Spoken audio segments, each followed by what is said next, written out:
De la primera carta del apóstol San Pedro, capítulo 3, versículo 13. Pues también Cristo,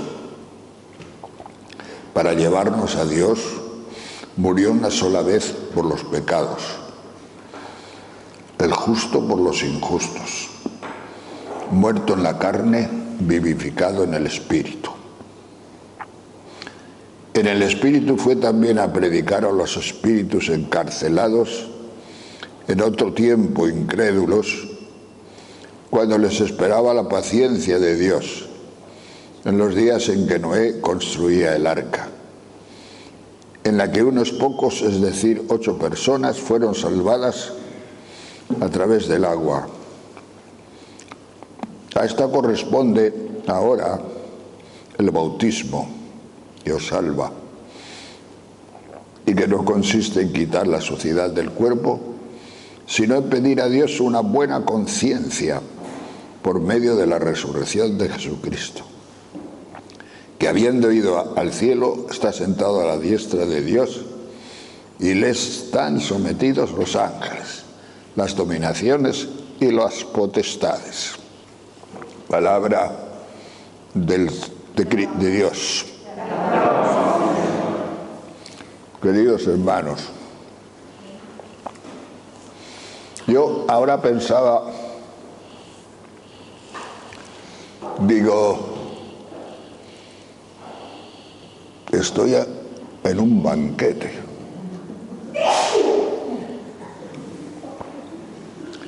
Y yo en los banquetes, cuando es a la carta, soy muy malo. Ahora de viejo no me gusta nada de todo lo que hay en las cartas. Prefiero una sopa de ajo y eso, pero no me las dan en ningún banquete.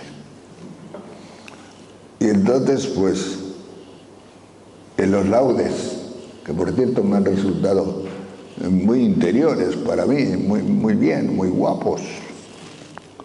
Además, una hermana me ha regalado una mantita y estaba debajo de esa manta tan calentito que digo, qué bueno.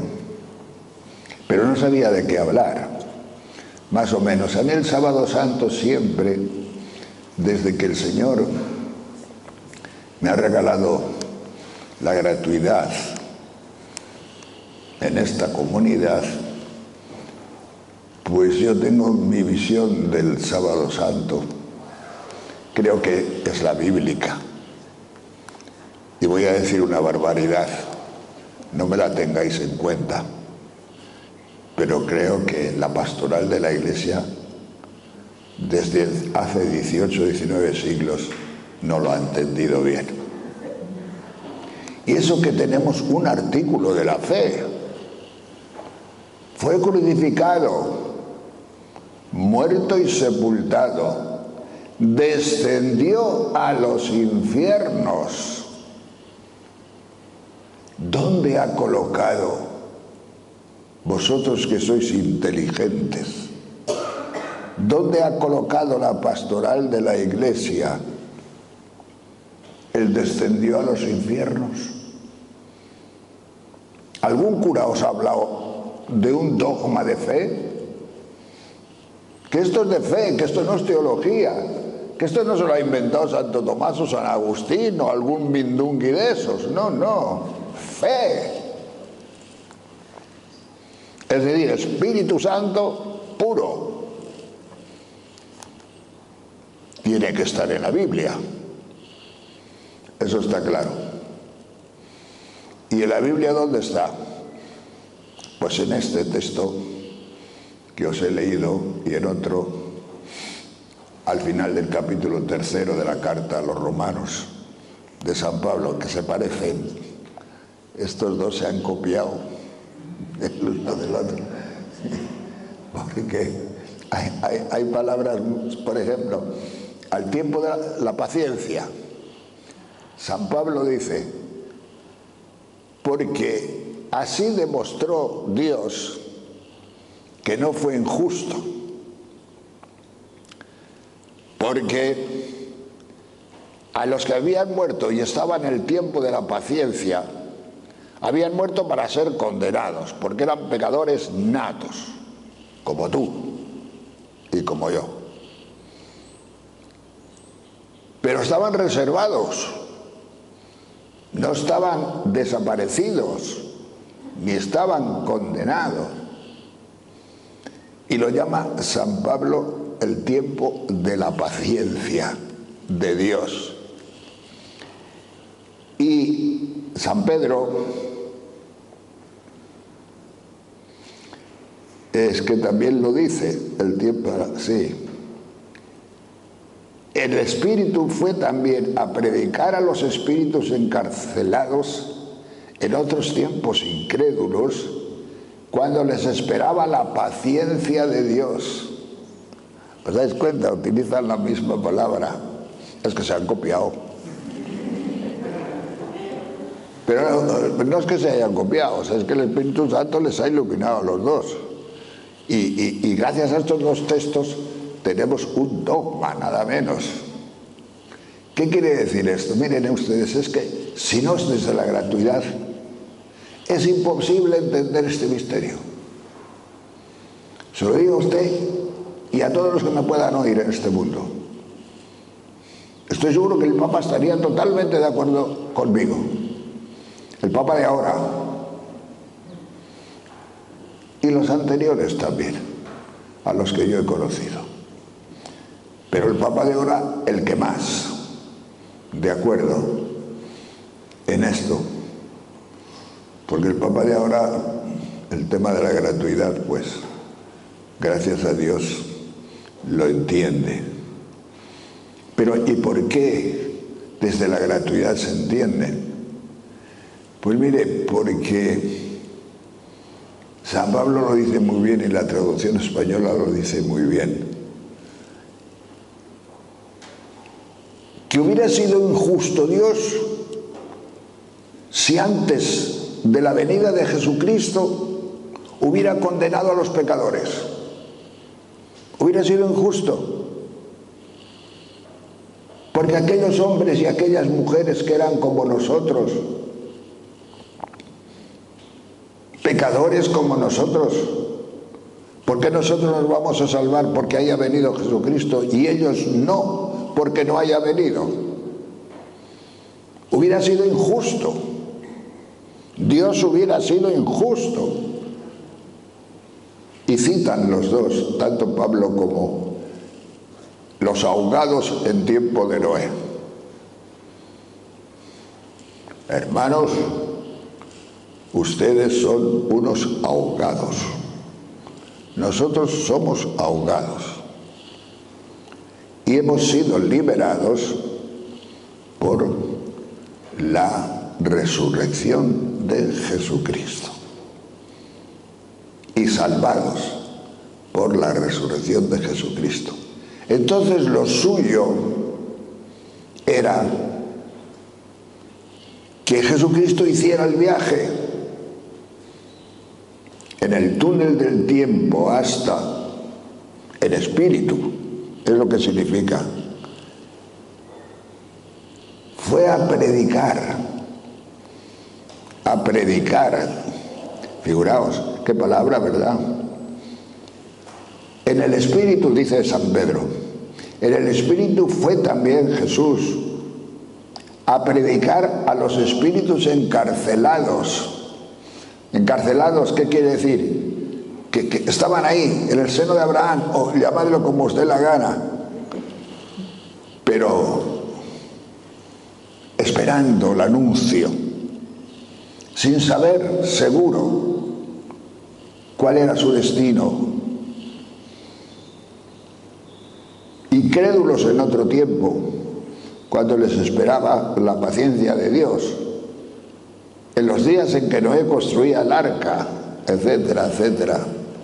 Es muy bueno, porque yo este viaje de Jesucristo lo considero como el viaje de la justicia, el viaje de la justificación, un viaje humanitario como no lo ha habido nunca, jamás, ni lo puede haber, pues es el viaje de salvación para millones y millones de hermanos nuestros, pecadores, antes de Jesucristo.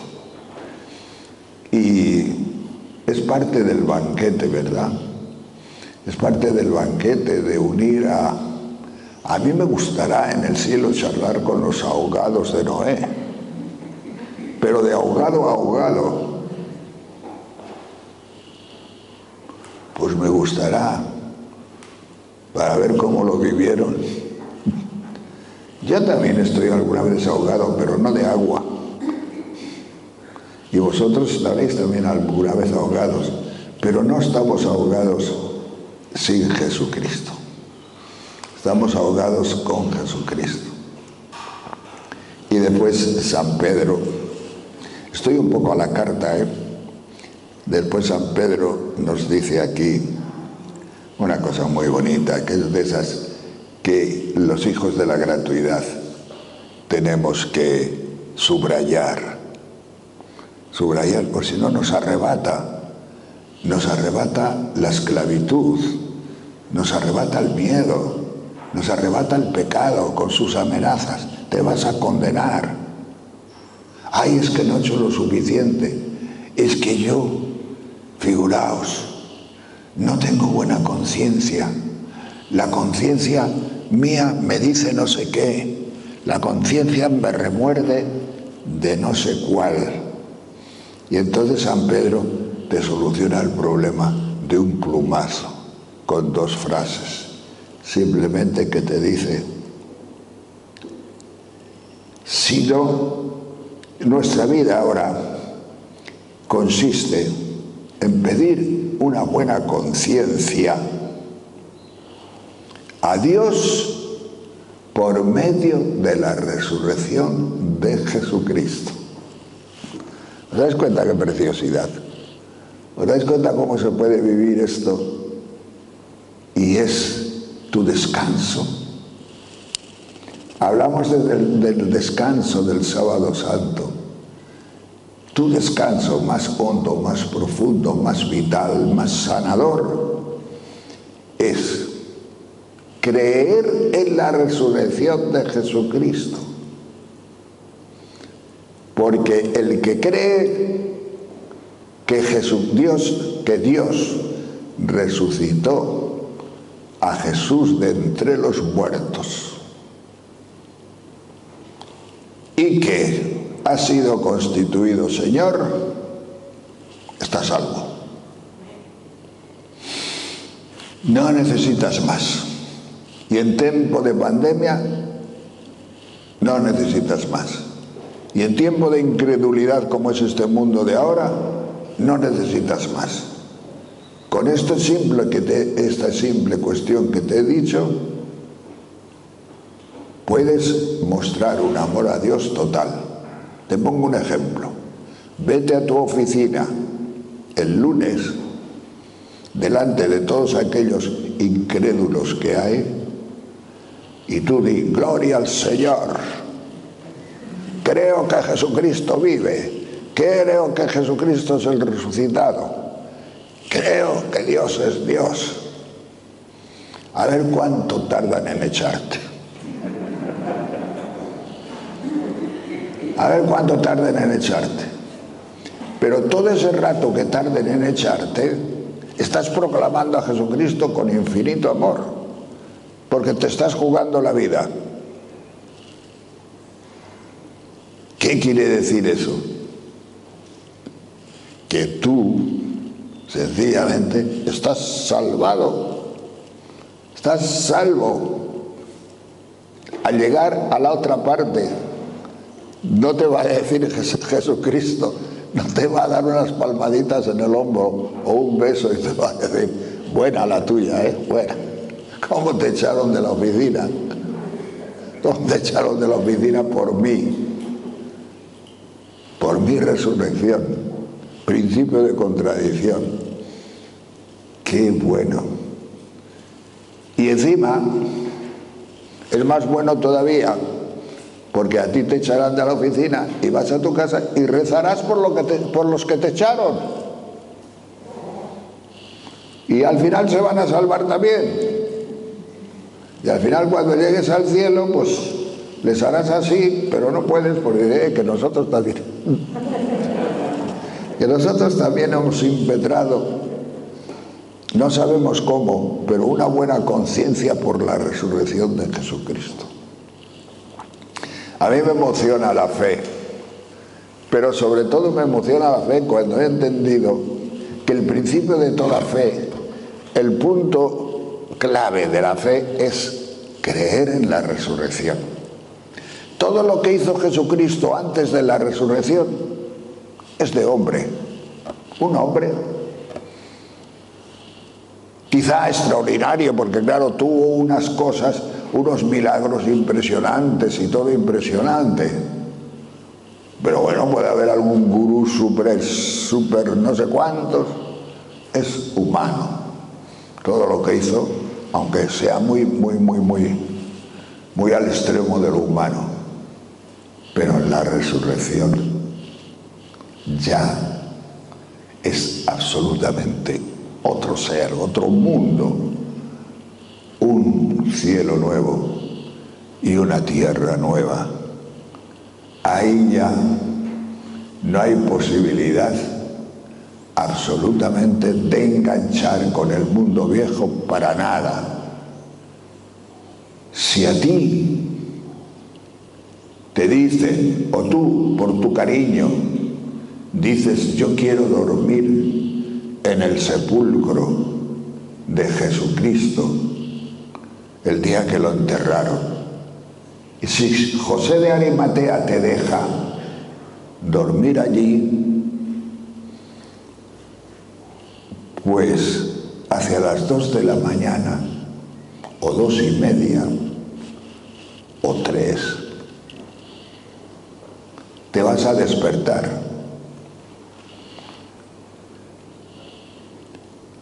y te vas a dar cuenta de que ya no está, que están los lienzos doblados, que están las sábanas allí, pero ya no está.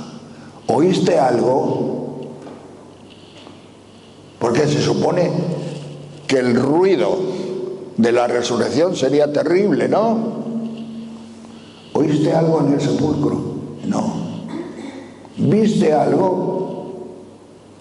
Porque yo es que estuve toda la noche despierto mirándole y no vi nada.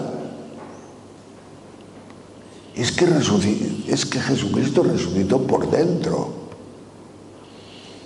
Es decir, se salió de sí mismo por dentro. Tú no has visto nada. Tus ojos seguían viendo esta creación. Y al final, en esta creación, mirabas y mirabas, y tú no viste nada, ¿no? Ya no está. Ya no está. Y como no pertenecía, desde el momento de la resurrección, ya no pertenecía a esta creación, no hizo ningún ruido de esta creación. Porque los ruidos que nosotros oímos, aunque sea el de un ratón, aunque sea por la noche el de cual, son ruidos de esta creación todos. El ruido de la otra creación no se oye. Esa es la fe. ¿Tú crees esto?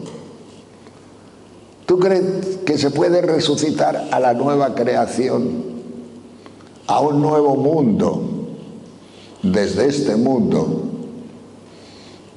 Por la fuerza del Espíritu, claro, porque Jesucristo, como hombre, tampoco se pudo resucitar a sí mismo. Se puede decir, como dicen en la pastoral, es que Cristo resucitó. No, Cristo no resucitó. Cristo fue resucitado. La Biblia no dice nunca que Cristo resucitara. Eso lo decimos nosotros, porque hacemos de Jesucristo un Dios, que lo es, pero después de la resurrección es cuando se notó. Hasta entonces actuó siempre como hombre. Entonces ahí, yo algunas veces en mi oración pensando, digo, Señor, es que yo no sé ¿qué me gusta más? ¿Si que me entierren o que me cremen? Yo no sé, pero yo quiero que me deshaga del todo, del todo, del todo, del todo. Que me deshaga del todo, que finísimo polvo interestelar. ¿Para qué?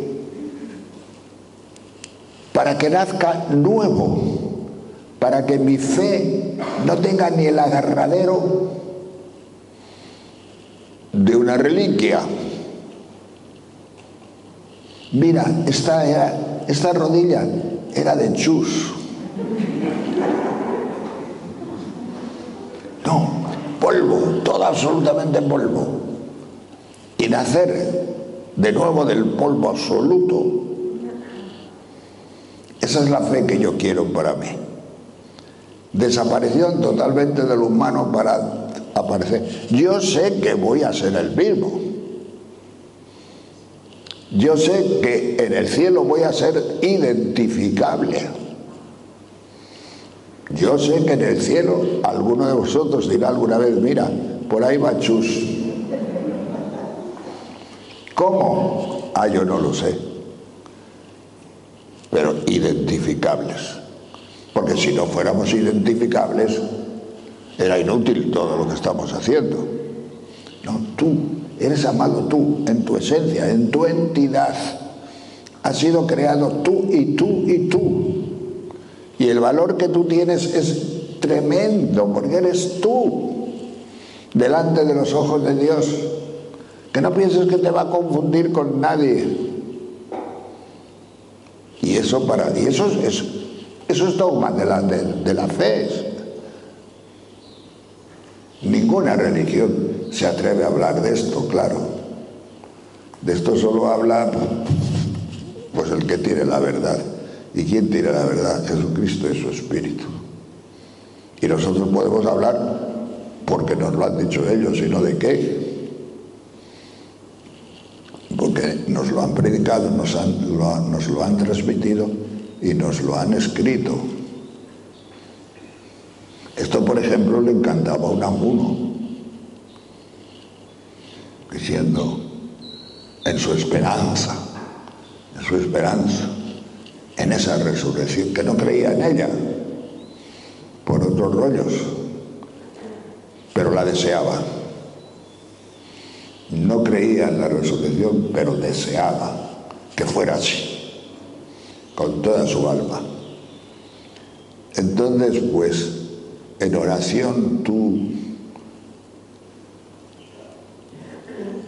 déjale al Señor, iba a decir ayúdale, no, déjale que Él haga en ti pues esa maravilla de resucitarte del polvo de nuevo, porque de polvo fuiste hecho y de polvo, y al polvo te has vuelto y del polvo volverás. Es decir, son unas obras de Dios impresionantes, magníficas, porque yo tengo para mí que es mucho más difícil la primera existencia. Yo lo que más admiro de mí, es la primera existencia. La resurrección ya, una vez que ya somos, ¿verdad? Pero venir a este mundo, es decir, existir por primera vez, esa sí que es gorda. ¿Quién ha podido pensar en mí? ¿Quién ha podido pensar en mí? Pues alguien ha pensado en ti, porque tú estás. Pero tú y tuísimo, tú. Y no hay confusión de ninguna clase, porque tu entidad es espiritual, en cuerpo humano, en conjunto humano, digamos. Y esa es la más difícil de las existencias, entre miles de millones y millones y millones y millones de seres que pudieron nacer en el mismísimo momento que yo y en el mismo lugar que yo, nací yo. Los demás no. Y en el momento en que tú naciste, ocupaste el sitio de miles y miles y miles y miles de millones que podían haber nacido y no nacieron. Naciste tú. En ti se pensó. Yo, para mí, esta primera, la Iglesia da a Dios gracias por la vida muchas veces. Y suele ser proclive a dar gracias más por la segunda vida, que es la de la resurrección. Porque dice, fuiste admirable cuando nos creaste, pero más admirable aún cuando nos redimiste. Yo no sé qué pensáis vosotros. Yo no sé cuándo Dios ha sido más admirable conmigo, si al crearme o al resucitarme, al recrearme en la resurrección. Pero la segunda me parece más fácil, una vez que está hecha ya el esquema, ¿verdad?, y la obra. Una vez que el trabajo primero creo yo que es el difícil, porque el demás no es que configurar un poco el chasis y todo esto, ¿no? Pero bueno, no sé. Pero para nosotros en este momento de nuestra historia, y nuestra historia es larga y va a ser muy larga, definitivamente larga. Nuestra historia, pues es la alegría y el gozo de que Dios ha querido hacer por etapas. Si todo esto ha sucedido porque Dios ha querido nuestra salvación por etapas, pasando por esto, pasando por el pecado, y por el pecado dejándonos salvar. Porque también es una humillación dejarse salvar. Los grandes ángeles, los grandes demonios, su pecado, según Santo Tomás, esto es teología, no es fe, pero es teología. Teología de un buen teólogo, muy recomendado por la Iglesia además. El pecado grande de los ángeles santos, o de los ángeles, perdón, más grandes, Lucifer, Luzbel, Satanás, el diablo, toda esa gente, pues fue que estaban enamorados de sí mismos. Eran tan bellos, eran tan super glue, tan super no sé qué, en todos los sentidos, que cuando Dios les propuso elevarlos al orden sobrenatural, porque los ángeles no nacieron en el cielo. En esto tenemos que tener clara la cosa. Los ángeles no nacieron en el cielo. Los ángeles nacieron en su naturaleza, donde sea. Si no son seres del lugar, serán seres de lo que sea, pero no sobrenaturales. Y se enamoraron en su naturaleza de sí mismos. Probablemente era una creación en la que eran súper felices y súper todo.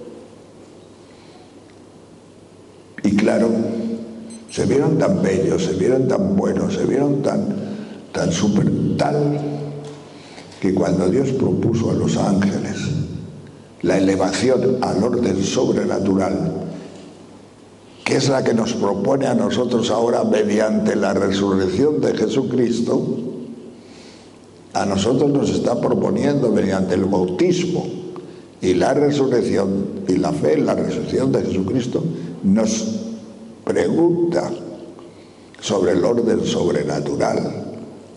Y nosotros estamos y queremos, porque ya tenemos experiencia del Espíritu que es sobrenatural.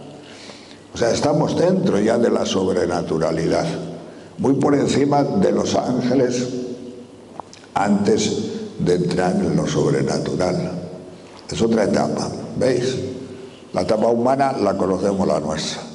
La etapa natural de los ángeles, su naturaleza.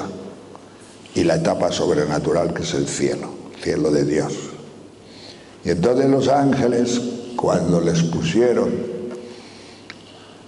Dios les invitó de la manera que fuera, que yo no me la sé, la elevación al orden sobrenatural, se supone que la mayoría la aceptaron, pero hubo muchos que no. Hubo muchos que, enamorados de sí mismos, no querían perder la amistad con Dios, pero en sí mismos. Con lo cual no aceptaron la elevación al orden sobrenatural. ¿Y qué les sucedería?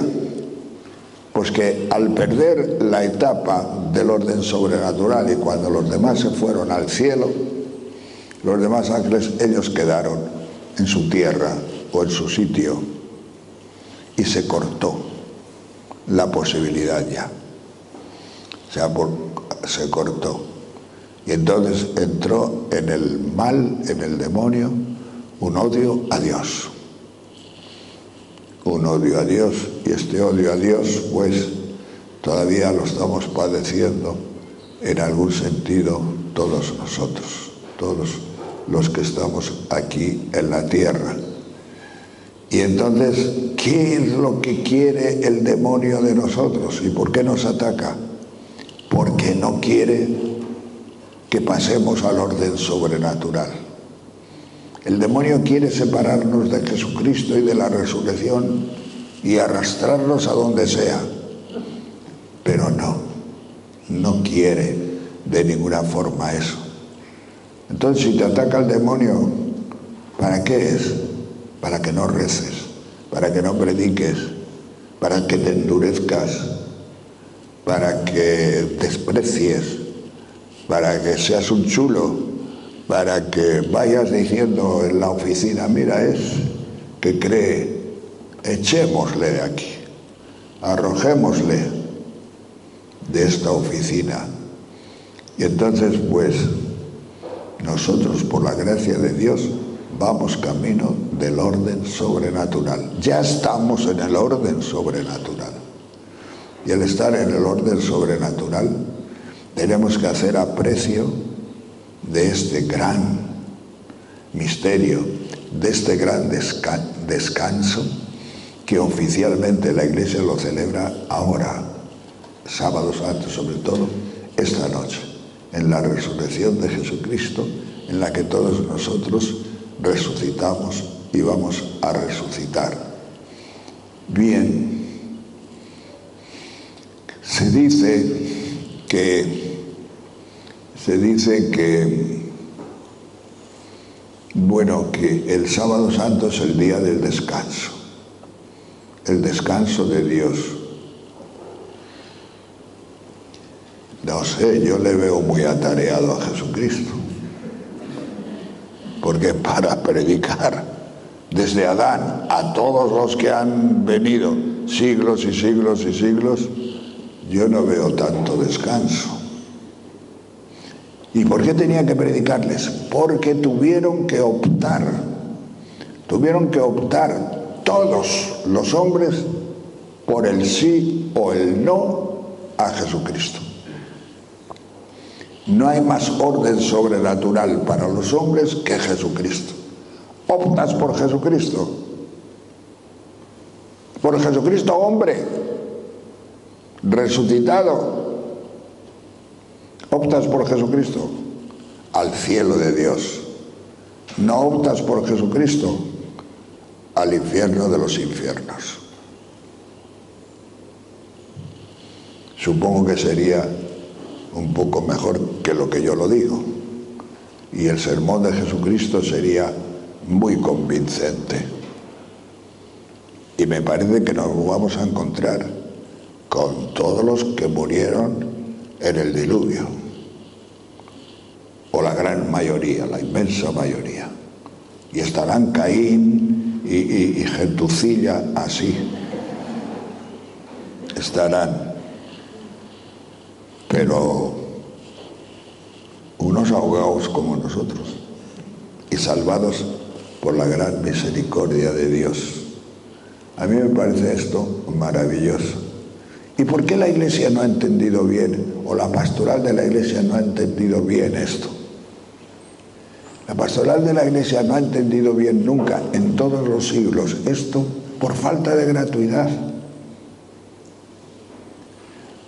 Porque no concibe que los difuntos, que los ahogados, simplemente porque Jesucristo les predique el sermón y diga sí, estén salvados. Porque hasta ahora todos los curas que nos han predicado nos han dicho, pero con méritos, si no tienes méritos, ¿pero qué méritos va a tener un ahogado? No tiene nada más que pecado, ¿no? ¿Os habéis ahogado alguna vez? ¿O habéis estado cerca de ahogaros? ¿Tenéis algún mérito? No tenemos méritos. O sea que todos esos pecadorones que dice la Biblia van a ser salvados. ¿Van a ser salvados? ¿Sin méritos? Como aquella monja vieja cuando el día que enterraron a Santa Teresita del Niño Jesús, con 24 años que murió, y la dejaron allí, la última paletada, en el cementerio del convento, y todas las monjas vuelven para el edificio.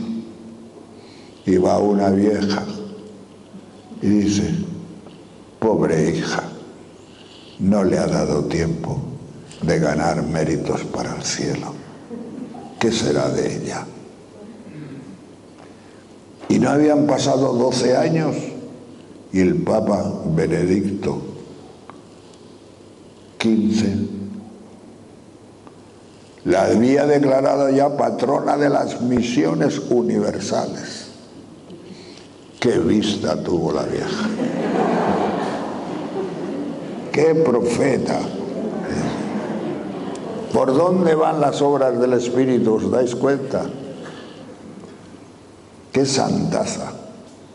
Ni su hermana entendió nada. Figuraos, esto os lo digo para vuestro consuelo. La Celina,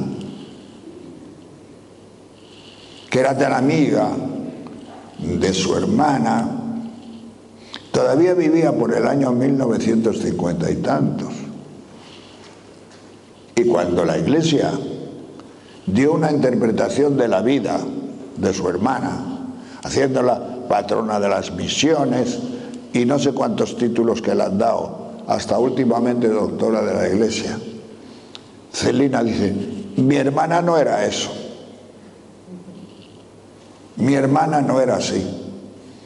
Y la Iglesia, ¿Quién tiene razón? ¿Quién ha entendido a...? Ni la Celina, qué misterio, ¿verdad? Ni las otras dos hermanas entendieron nada de la vida de Santa Teresita del Niño Jesús. ¿Por qué no entendieron nada de la gratuidad?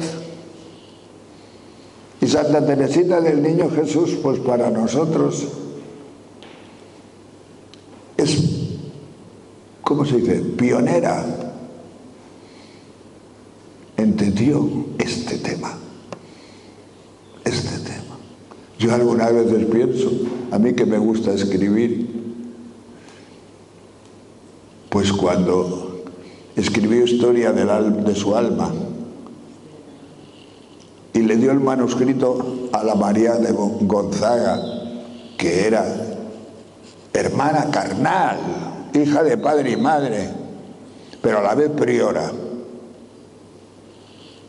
y se lo entregó a su hermana para que lo leyera. Yo estoy seguro que la chica, la niña, porque era una niña todavía prácticamente, murió a los 24 años, pues figúrate. Se lo entregó, ¿con qué emoción se lo entregaría a su hermana? Porque ¿cómo iba a pensar ella que sus hermanas no iban a entenderla? y vio que su hermana metía en un cajón el manuscrito, porque tenía prisa, y metió en un cajón el manuscrito. 8 meses más tarde fue a abrir ese cajón, abrir ese cajón Santa Teresita, y el manuscrito estaba todavía allí. Su hermana no se volvió a acordar nunca del manuscrito. O sea, no lo leyó, ni le interesó absolutamente nada. Y después, pasando años y años y años, la Iglesia, con unos ojos redimidos muy superiores a la familia humana y a todos las hermanas suyas y a todos, la declaró patrona de las misiones, la beatificó, la canonizó y todas estas cosas. Y el Papa Benedicto XVI, que fue, dijo de ella que ha sido como la flor de su pontificado.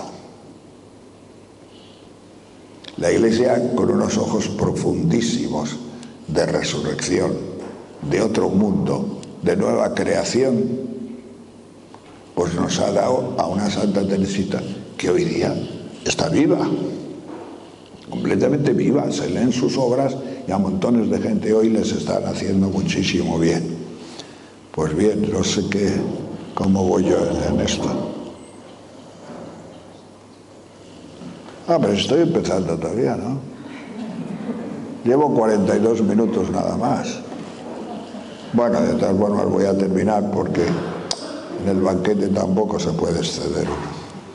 Bien, pues esa profundidad de este misterio de resucitados lo tenemos nosotros. Y a lo que venía yo era, ¿y por qué no ha entendido la Iglesia bien en su pastoral? Porque la Iglesia ya ha luchado contra el pelagianismo tanto. La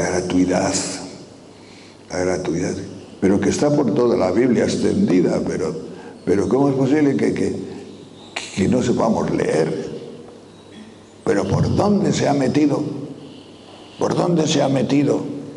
Porque la necesidad de las obras buenas sí, pero mire usted, la necesidad de las obras buenas vienen dadas de la gratuidad, porque las obras buenas que necesitan y que se supone que son de las que habla Santiago, son las obras del salvado, del que ha sido salvado, que hace obras buenas por la gracia de Dios.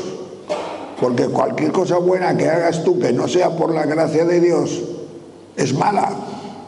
No es obra buena, es mala o es humana. Entonces, todos iremos con obras buenas. ¿Cuál es la primera de todo? A aceptar que Jesucristo vive y ha resucitado. Esa es la obra más buena que puede hacer uno en este mundo. Es que tú no has hecho nada. ¿Cómo que no he hecho nada? Yo con toda mi alma creo que Jesucristo vive y ha resucitado.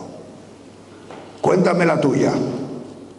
Es que yo he dado a comer en Calcuta a 28 viejos, pobres.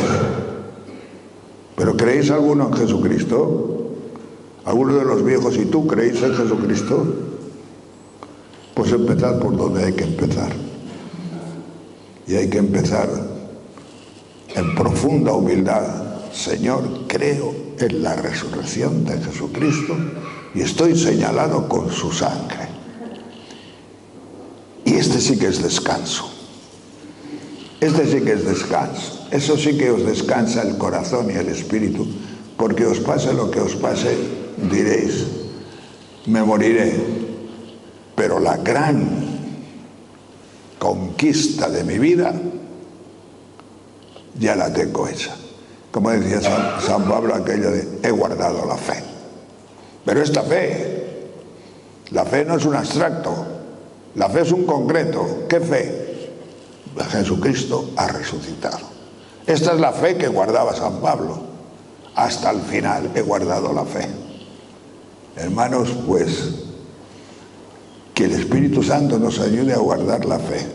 Después de un pandemión como este, da gusto veros. Porque podíais haber vuelto todos y quedarme yo solo y venir a dar aquí la charla esta. Pues no, os quiero aquí. Y me alegro profundamente de que estéis aquí, porque podemos seguir hablando del Señor y gozándonos en nuestra suerte. Gloria a Dios.